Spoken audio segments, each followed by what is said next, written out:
안녕하세요. 이번 영상은 2022년 해외음악 연말정산입니다. 지난 2022년 국내 음악 연말정산 영상이랑 같은 방식으로 진행됩니다. 그럼 바로 시작해보도록 하겠습니다. 첫 번째는 와이즈 블러드의 End in the Darkness, Hurts a Glow입니다. 개인적으로 와이즈 블러드의 전작 타이타닉 라이징을 좋아해서 굉장히 기대한 앨범이었습니다. 그리고 저는 기대했던 만큼 좋았던 것 같네요. 타이타닉 라이징과 조금 비교해보자면 타이타닉 라이징이 우울함에 함께 빠져주는 느낌이었다면 이번 앨범은 세상은 행복한 곳이야 라고 말해주며 밝은 분위기를 띄웠던 것 같습니다. 또 타이타닉 라이징보다 더 넓은 스펙트럼을 보여준 것 같았네요. 따뜻한 음악으로 위로받고 싶으시다면 이 앨범을 들으시면 좋을 것 같습니다. 두 번째 앨범은 블랙미디의 헬파이어입니다. 블랙미디는 사실 엄청 뜨고 있는 밴드이죠. 역시나 그들의 음악을 연상시키듯 다채로운 앨범 커버가 눈에 띄네요. 이 앨범도 작년작에 비교했을 때 좋았던 것 같습니다. 무질서함과 다채로움이 아름답다고 느껴졌습니다. 블랙미디 마음대로 템포를 계속해서 바꾸면서 진행되는 미친 듯한 연주가 정말 매력적이었습니다. 묵직한 남성 보컬도 그 혼란스러움을 강조시키는 데에 도움을 주었던 것 같네요. 불협화음마저 아름답게 느껴진다는 블랙미디의 음악, 다음 앨범이 벌써 기다려집니다. 세 번째는 더 위켄드의 다운 FM입니다. 사실 이 앨범은 2022년 1월달에 나와서 올해 나온 것 같지가 않은데 올해 나왔었네요. 위켄드의 앨범 중에서 가장 전자음악이 과감하게 사용되었으며 그것이 적절하게 사용되었다고 느껴진 앨범이었습니다. 또 위켄드의 앨범 중 가장 유기성도 좋았던 앨범이지 않았나 생각이 듭니다. 특히 Out of Time이라는 트랙은 한국 광고에서 사용될 만큼 잘 뽑혀진 히트곡이었죠. 많은 분들이 위켄드의 이 다운 FM을 위켄드의 최고작으로 꼽으시기도 했는데 그만큼 좋았던 작품이었던 것 같습니다. 네 번째는 진 더우슨의 카오스 나우라는 앨범입니다. 이 아티스트는 제가 이 앨범으로 처음 알게 되었습니다. 우선 앨범 커버가 굉장히 이쁘다고 느껴졌어요. 이 앨범은 락 음악으로 앨범 전체적으로 일렉트릭 기타 사운드가 빵빵하게 들어가 있는데 그런 사운드 위에서 저는 랩이나 팝 느낌도 나는 생각보다 대중적이며 듣기 좋은 음악을 하고 있었다고 느껴졌습니다. 멜로디 라인도 잘 짜져 있고 락이지만 가끔 힙합에 나는 플로어와 라임도 있어서 다양한 느낌이 혼합된 재밌는 음악이라고 느껴졌습니다. 이 앨범 정말 신기하고 재밌으니 꼭 한번 들어보시는 것을 추천드립니다. 다섯 번째는 프레드 깁스라는 래퍼의 소울 솔드 세퍼레이틀리입니다. 여태까지 프레드 깁스의 작업물들이 너무 훌륭했죠. 그래서 이 앨범이 조금 묻힌감이 있었던 것 같습니다. 하지만 그럼에도 좋았던 앨범이 아닐까 조심스레 말해봅니다. 네오붐백, 트랩, 싱잉까지 조금 건들면서 다양한 힙합 음악을 하는 프레드 깁스의 모습들이 담겨져 있었어서 좋았던 것 같았습니다. 물론 전체적인 완성도만 생각해보면 조금 아쉬웠지만 그럼에도 프레드 깁스의 랩 실력과 프레드 깁스만이 뿜을 수 있는 바이브는 여전하지 않았나 생각이 든 작품이었습니다. 여섯 번째는 070 쉐이크의 You Can't Kill Me입니다. 저는 070 쉐이크의 음악을 좋아하는 사람 중 한 명입니다. 2020년에 나온 작품도 좋게 들었고 이번 앨범도 꽤 좋게 들었습니다. 070 쉐이크의 음악은 몽환적인 느낌도 있지만 뭔가 신성한 느낌도 있고 목소리도 정말 좋게 들리는 것 같네요.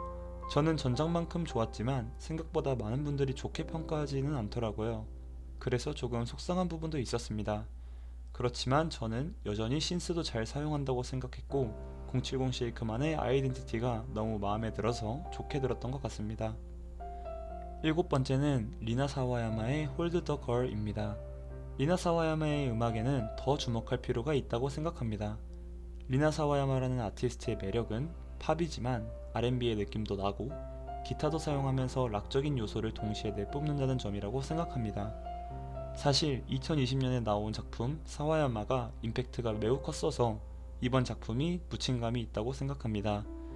음악적으로 비교해보면 사와야마라는 앨범보다 기타의 사용을 조금 줄이면서 락이라는 장르와는 조금 멀어지고 오히려 팝적인 느낌이 더 강해진 앨범이었던 것 같습니다. 이런 부분이 좋지 않게 느껴졌던 분들도 분명히 많았던 것 같네요. 저는 그럼에도 그 조금 더 팝적으로 갔던 부분도 충분히 신나고 좋았던 것 같습니다. 여덟 번째는 얼스웨셔츠의 Sick이라는 앨범입니다. 이번 얼스웨셔츠 작품도 충분히 좋았던 것 같습니다. 사실 얼스웨셔츠가 앞으로 썸랩 송즈를 넘는 앨범을 발매하는 것은 힘들어 보이기도 합니다. 그럼에도 이번 앨범 Sick은 충분히 좋았습니다. 얼스웨셔츠 특유의 우울한 감정이 잘 담겨져 있었고 네오본베스러운 비트에 차분하게 랩을 하는 게 듣기 좋았던 것 같습니다. 3번이나 7번 트랙 같은 경우는 하이햇을 잘게 쪼개면서 트랩이라고 하기는 좀 그렇지만 다른 스타일을 보여주었는데 개인적으로 그냥 원래 하던 거 했으면 좋겠다는 생각이 들었네요.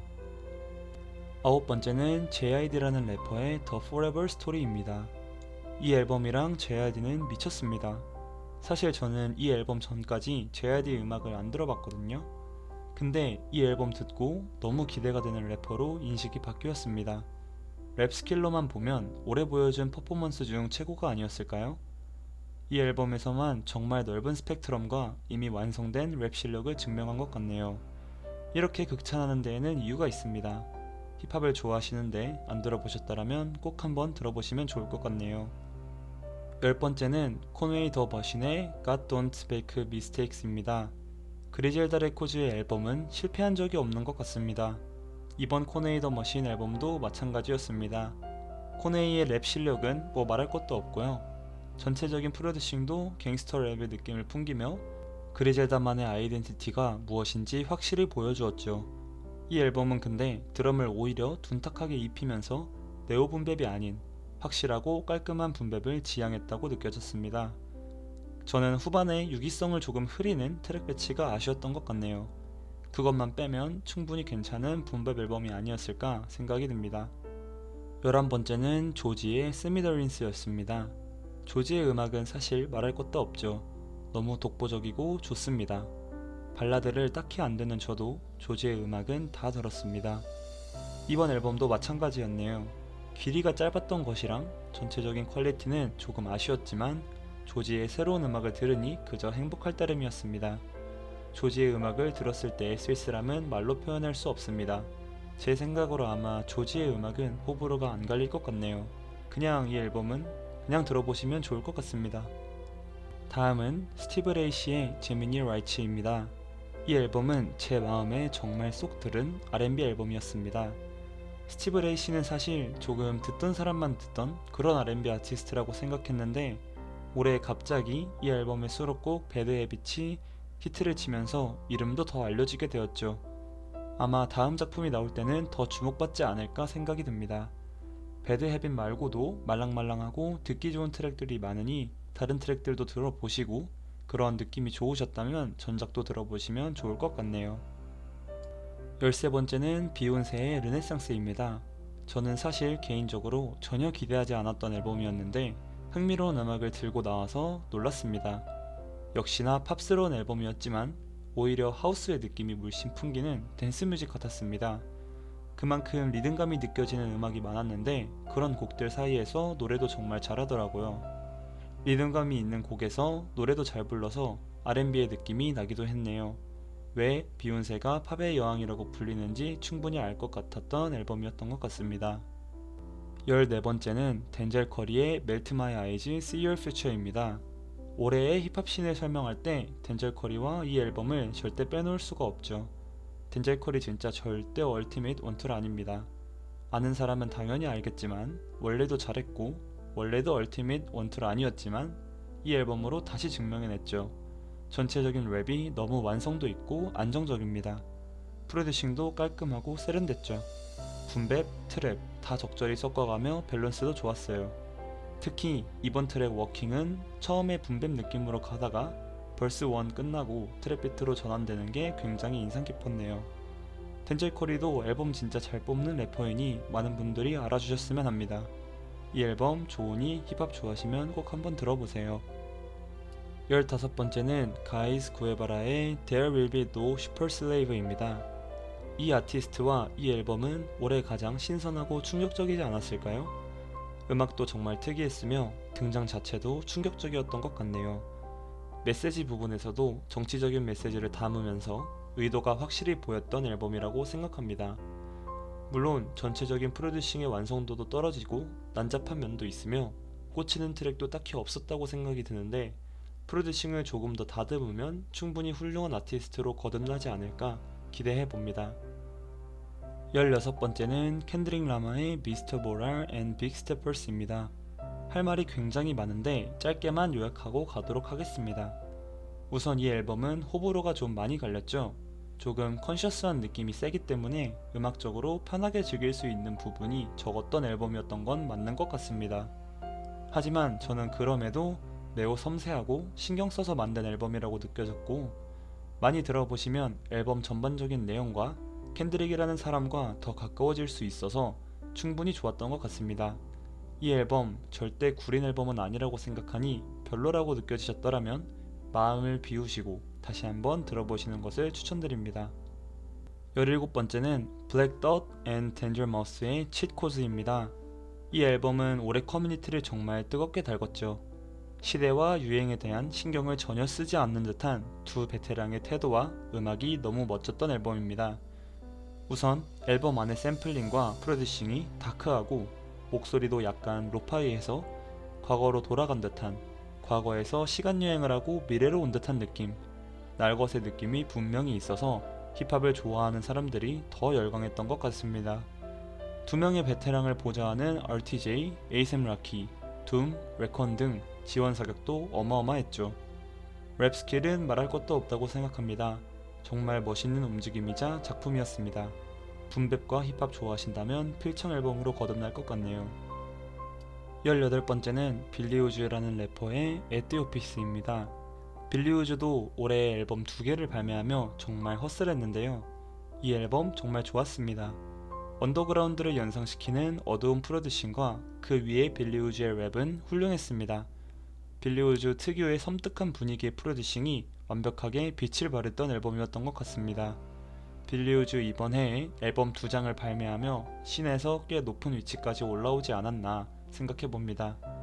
다크하지만 귀에 박히는 랩이 듣고 싶으시다면 이 앨범 들어보시는 것을 추천드립니다. 19번째는 오마르 아폴로의 아이보리입니다. 이 오마르 아폴로의 음악에도 어느 정도 주목할 필요가 있다고 생각합니다. 본인만의 색깔이 정말 뚜렷한 아티스트이죠. 약간 프랭크 오션과 공통점이 좀 보인달까요? 근데 조금 끈적하고 듣기 편한 곡들이 많은 것 같네요. 이 앨범에서 다양한 느낌의 곡들을 시도했었는데 저는 오히려 그 다양한 시도들이 유기성을 해치지 않았나 하는 느낌이 들기도 했습니다. 그래도 다니엘 시저랑 같이 한 곡이랑 칼리우치스랑 같이 한 곡은 매우 좋았네요. 얼터너티브 R&B 좋아하시면 이 앨범 한번 들어보세요. 20번째는 블랙 컨트리 뉴 로드의 Ain't You From Up There입니다. 매우 흥미로운 락 앨범이었죠. 다양한 악기를 사용해서 만든 사운드의 쾌감이 엄청난 앨범이었던 것 같네요. 특히 앨범의 전반적으로 현악기를 센스있게 잘 사용하며 컨트리 느낌을 주었습니다. 이런 느낌의 사운드가 사실 현대인들이 들으면 거부감이 들 수 있는데 전혀 그렇지 않고 세련되게 사운드를 꾸렸던 것이 굉장히 흥미로웠던 것 같습니다. 사운드를 쌓아 올려서 절정으로 가는 이번 트랙에서의 전율도 매우 좋았던 것 같습니다. 블랙 컨트리 뉴 로드, 이 락밴드도 미래가 정말 기대되는 것 같습니다. 21번째는 어웨이즈의 블루 레브입니다. 저는 이 앨범 사실 올해 가장 좋게 들었던 락 앨범입니다. 얼웨이즈는 이 앨범으로 락씬에 꽤 높은 위치까지 올라갔다고 생각합니다. 음악적 방향성은 전작들과 비슷하지만 완성도가 계속해서 높아지고 있다고 생각합니다. 벌써 훌륭한 앨범 3장을 세상에 내놓았네요. 얼웨이즈의 슈게이징은 다른 슈게이징에 비교했을 때 사운드도 비교적 말랑말랑하고 듣기 편해서 거부감도 없고 편안하게 들을 수 있다는 것이 장점이라고 생각합니다. 그래서 저도 이 앨범 매우 편하게 들었습니다. 겨울에 들으면 더 감정이 와닿는 앨범이라고 생각합니다. 22번째는 더 스마일의 A Light for Attracting Attention입니다. 라디오헤드를 좋아하시는 분들이라면 이 앨범을 완전 좋아하실 것 같습니다. 톰 요크, 조니 그린우드 등으로 구성된 이 새로운 프로젝트 더 스마일의 음악에서는 라디오헤드의 느낌이 풍깁니다. 하지만 라디오헤드 특유의 신스 사용은 조금 줄었고 오히려 과도하지 않고 절제된 기타와 악기들 사이에서 톰 요크의 목소리와 가창력이 빛을 발했던 앨범이 아닐까 생각이 들었습니다. 라디오헤드 팬이시라면 이미 다 들으셨겠지만 안 들어보셨더라면 꼭 한번 들어보세요. 23번째는 빅시프의 Dragon You Warm Mountain, I Believe in You입니다. 올해에 정말 극찬받은 앨범이죠. 러닝타임은 1시간 20분으로 조금 길게 느껴질 수 있습니다. 하지만 그 긴 시간 동안 들을 수 있는 빅시프의 음악은 정말 좋았네요. 잔잔한 포크송 위주로 꾸렸는데 1시간 20분 동안 포크송 위주이지만 다양한 느낌의 곡들이 많았습니다. 개인적으로 슈게이징 같은 느낌의 곡들도 끼어 있었던 것 같고요. 악기들도 다양하게 사용하면서 1시간 20분이 넘는 시간 동안 전혀 지루하지 않고 오히려 재밌게 들었던 것 같습니다. 24번째는 에코2K 블라디의 크레스트라는 앨범입니다. 하이퍼팝, 저도 진짜 좋아하는 장르 중 하나인데 그 하이퍼팝 앨범을 하나는 꼭 넣어야 할 것 같았습니다. 하이퍼팝이라는 장르가 자리를 잘 잡아가고 있다는 느낌을 확실히 받은 앨범이었습니다. 너무 과도하지도 않았고 멜로디도 완성도 있게 짜서 팝스러운 느낌이 많이 나 듣기 좋았던 것 같습니다. 그만큼 신스를 센스 있게 활용했다고 말할 수 있을 것 같네요. 특히 가사도 음악에 잘 맞게 아름다운 이야기들로 꾸렸으니 사운드 위주로 들어보시고 가사도 보시면서 들어보시면 좋을 것 같습니다. 하이퍼팝을 좋아하신다면 꼭 한번 들어보세요. 마지막 앨범은 스자의 SOS입니다. 연말에 스자가 선물 하나를 던져주었죠. 겨울에 들으면 정말 듣기 좋더라고요.